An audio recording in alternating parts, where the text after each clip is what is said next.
कार्यक्रम के लिए उन्होंने जिस तरह से समय निकाला है, मैं उनका हृदय से पर्वतीय महापरिषद परिवार और यहाँ पर बैठे हुए संपूर्ण पर्वतीय समाज के लोगों की ओर से बहुत बहुत आभार व्यक्त करता हूँ। और मैं अनुरोध करूंगा महाराज जी से कि हम सबको अपने आशीर्वचनों से अभिषेचित करें।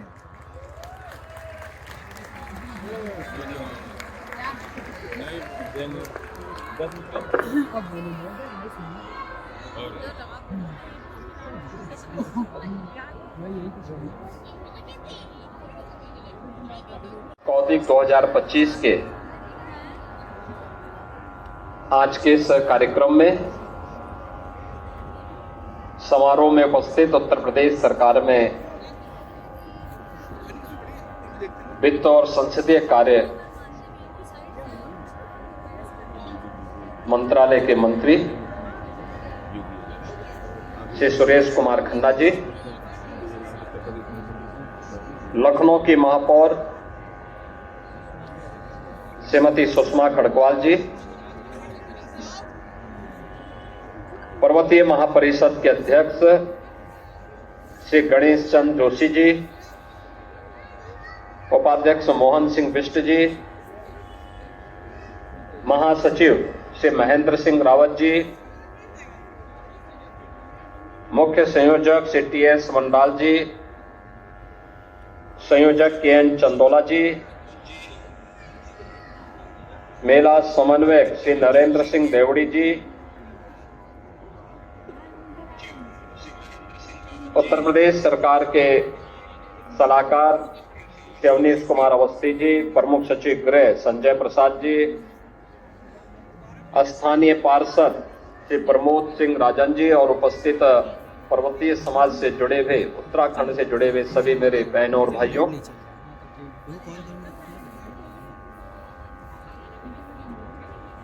14 जनवरी से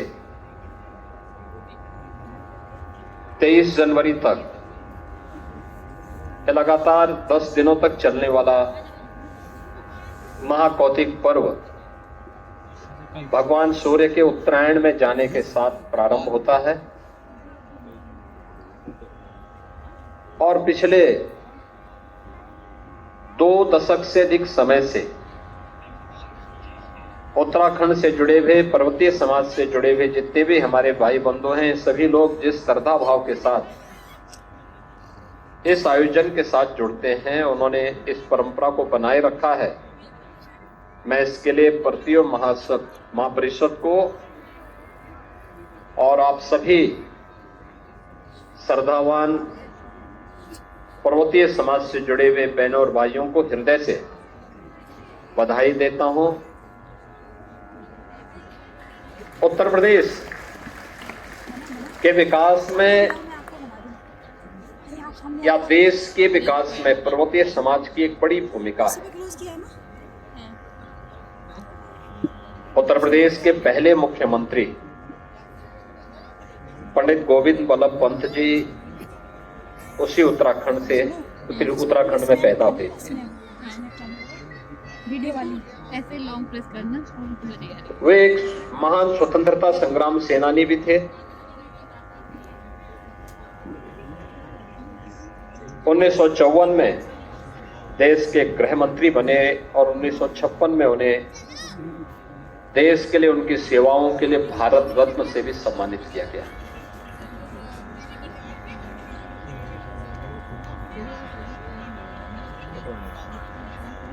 स्वर्गीय हेमवती नंदन बहुगुणा जी उसी उत्तराखंड से उत्तर प्रदेश में आए, स्वतंत्रता संग्राम सेनानी थे और उन्होंने उत्तर प्रदेश के मुख्यमंत्री के रूप में भी, केंद्रीय मंत्री के रूप में भी देश की सेवा की। श्री नारायण दत्त तिवारी जी उसी उत्तराखंड की देन है, जिन्होंने उत्तर प्रदेश के मुख्यमंत्री के रूप में भी और उत्तराखंड के मुख्यमंत्री के रूप में भी विकास का एक विजन दिया था।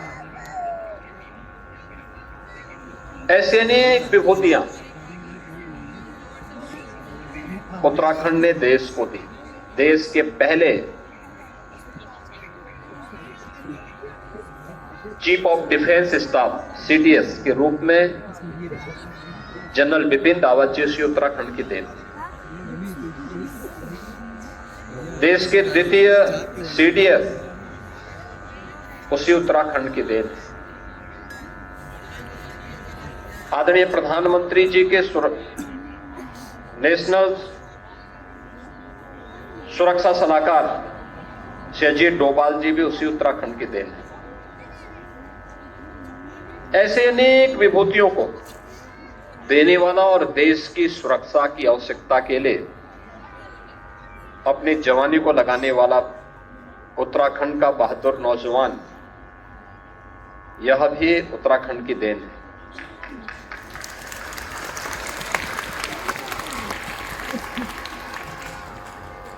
सम और विषम परिस्थितियों का सामना करते हुए लखनऊ में, बरेली में, गाजियाबाद में, मेरठ में और अन्य अनेक क्षेत्रों में जहां भी वह निवास कर रहा है, अपने पर्व और त्योहारों को, अपनी विरासत को इसी आयोजन के साथ जोड़ करके बड़े उल्लास के साथ, बड़े उमंग के साथ उन्हें वहां आयोजित करता है। हम लोगों के पास समय नहीं होता, इच्छा तो होती। मेरे पास इस बार गाजियाबाद से भी और बरेली से भी निमंत्रण आया था, लेकिन महाकुंभ की व्यस्तता के बीच में समय नहीं निकाल पाया। मैं भी प्रयागराज से ही आ रहा हूं। आज पूरे मंत्री परिषद की हमारी बैठक वहां पर थी और वहीं से मैं सीधे इस कार्यक्रम में यहां पर आपके पास आया हूं। मुझे बहुत अच्छा लगा कि पिछले 2 दशक से अधिक समय से जो कार्यक्रम यहाँ पर पर्वतीय महापरिषद कर रही है, ये केवल एक आयोजन नहीं होता है। सांस्कृतिक कार्यक्रमों के साथ साथ अनेक प्रतियोगिताएं भी इस महापरिषद के द्वारा होती है। अलग अलग तबके के लोगों के लिए, बच्चों के लिए अलग अलग प्रकार की प्रतियोगिताएं होती हैं और उन प्रतियोगिताओं के साथ साथ पर्वतीय समाज से जुड़े हुए उन विभूतियों को सम्मानित करने का भी काम किया जाता है जो देश के लिए, समाज के लिए कुछ कर पा रहे हैं। भगत सिंह कोश्यारी जी का इस बार आप लोगों ने यहाँ पे सम्मान किया। कोश्यारी जी उत्तर प्रदेश में भी काम किए थे, उत्तराखंड के मुख्यमंत्री के रूप में भी काम किए, राज्यपाल के रूप में भी उनके पास कार्य करने का एक अनुभव है। अपनी सहजता, सरलता के लिए जाने जाते हैं। पूरा जीवन मातृभूमि के लिए समर्पित किया है। आपने सैनिकों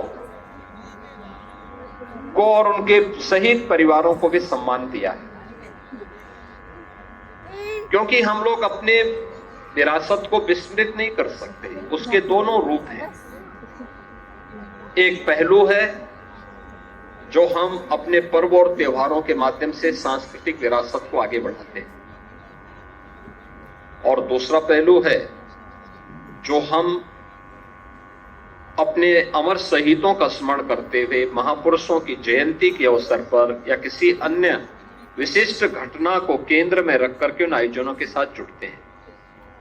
और आज का दिन तो बहुत महत्वपूर्ण वैसे भी है। आज 22 जनवरी है और 22 जनवरी 2024 को आज ही के दिन अब 500 वर्षों का इंतजार करते हुए अयोध्या में आदरणीय प्रधानमंत्री जी के कर कमलों से प्रभु श्री रामलला फिर से अपनी जन्मभूमि पर विराजमान हुए। यह भी विरासत की ही व्यवस्था, परंपरा है। भगवान राम की विरासत 500 वर्षों के बाद अयोध्या में विराजमान हो पाई। और जो आपकी यात्रा है, आपके कार्यक्रम है, ये लोक गाथा, लोक परंपरा, लोक साहित्य, लोक संस्कृति, ये सभी उसी विरासत को आगे बढ़ाता है। पीढ़ी दर पीढ़ी इसी रूप में आगे बढ़ती है। लोक गायन, ये सब उसी व्यवस्था के साथ आगे बढ़ती है। आप लोग इतने उमंग के साथ, उत्साह के साथ इस आयोजन के साथ जुड़े हुए हैं। इस पूरे आयोजन के प्रति मेरी शुभकामनाएं हैं और मैं अपना आपको सौभाग्यशाली मानता हूं कि मैं आपके बीच में आकर के इस कार्यक्रम में भागीदार बन पाया हूं। अन्यथा कुंभ की व्यस्तता में समय निकालना कठिन था। लेकिन समय पे हम लोग आ गए, मौसम वहां भी लखनऊ में भी अनुकूल था, तो हमें आने में कोई समस्या नहीं हो पाई। लेकिन मुझे बहुत अच्छा लगा आज आपके बीच में आकर के अनेक कार्यक्रमों को आप यहाँ पे संचालित कर रहे हैं और यहाँ पे अपनी परंपरा को, अपनी संस्कृति को बनाए रखने के लिए, और उसके माध्यम से ध्येय एक ही है और वह है कि भारत को मजबूत बनाना, भारत की सुरक्षा के लिए अपनी प्रतिबद्धता को दोहराना, एक भारत श्रेष्ठ भारत की परिकल्पना को साकार करना। और एक भारत श्रेष्ठ भारत इसी प्रवाह के साथ निकलता है, लोक गायन से, लोक परंपरा से, लोक संस्कृति से, लोक गाथाओं से, लोक कथाओं से, यहीं से निकलता है। ये सभी भारत के ही रूप हैं और उस भारत के इस बृहत रूप को दर्शन हम बृहत भारत के स्तर पर देखते हैं। आज के इस अवसर पर मैं आप सबको इस पूरे आयोजन के लिए बधाई देता हूं, आपका अभिनंदन करता हूं, आप सबके प्रति मैं अपनी शुभकामनाएं देता हूं। धन्यवाद। जय। बहुत बहुत आभार माननीय महाराज जी का। और मैं पर्वतीय समाज और पर्वतीय महापरिषद की ओर से दो निवेदन आपके चरणों में करना चाहूंगा। 2023 के उत्तरायणी कौतिक में महाराज जी ने कुमाऊनी, जौनसारी, गढ़वाली, रंग और जोहारी भाषा के साहित्य और कवियों की रचनाओं को हिंदी संस्थान के माध्यम से प्रोत्साहित किए जाने